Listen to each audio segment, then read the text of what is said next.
সকলকে স্বাগত জানিয়ে আজকে আমরা নবম শ্রেণীর গুরুত্বপূর্ণ একটা কোশ্চেন আলোচনা করব। পাত সংস্থান তত্ত্বের আলোকে ভঙ্গিল পর্বতের উৎপত্তি আলোচনা করো।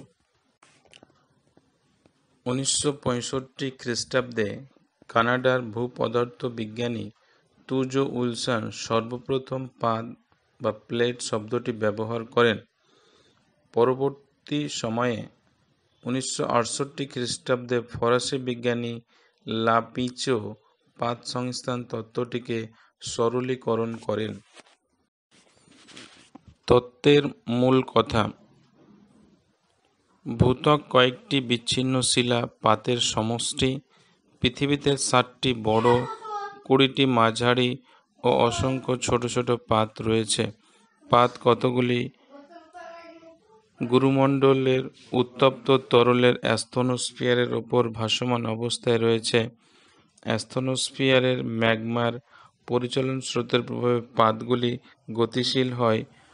পাতের প্রান্ত ভাগকে পাত সীমান্ত বলা হয়।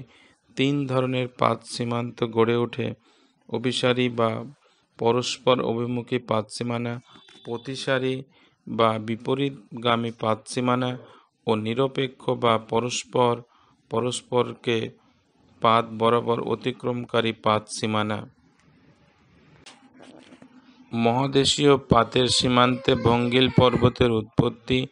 ভূবিজ্ঞানীদের মতে 2টি মহাদেশীয় পাতের অভিসারী পাত সীমান্তে অবস্থিত অগভীর মহীখাতে সঞ্চিত পলি উভয় পাতের চাপে ভাঁজ করে ভঙ্গিল পর্বতের উৎপত্তি হয়। যেমন ইউরেশীয় পাত ও ভারতীয় পাতের অভিসারী পাত সীমান্তে অবস্থিত টেথিস নামক অগভীর সমুদ্র, যার মধ্যে পলি, বালি, কঙ্কর প্রভৃতি উপস্থিত ছিল। পরে এই 2 গতিশীল পাতের চাপে 2 পাতের সংযোগ স্থলে সঞ্চিত পলি ভাঁজ খেয়ে হিমালয় পর্বতের সৃষ্টি করেছে। মহাদেশীয় ও মহাসাগরীয় পাত সীমানায় ভঙ্গিল পর্বতের উৎপত্তি।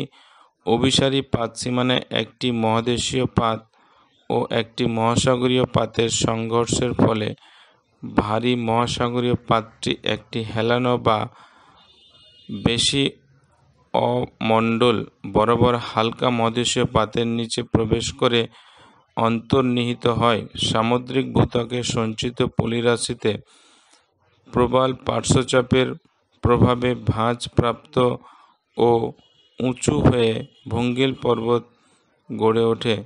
যেমন উত্তর প্রশান্ত মহাসাগরের পাতের সঙ্গে উত্তর আমেরিকা পাতের প্রবল সংঘর্ষের ফলে পাত সীমানায় সঞ্চিত পাললিক শিলায় ভাঁজ পড়ে রকি পর্বতের উৎপত্তি হয়েছে।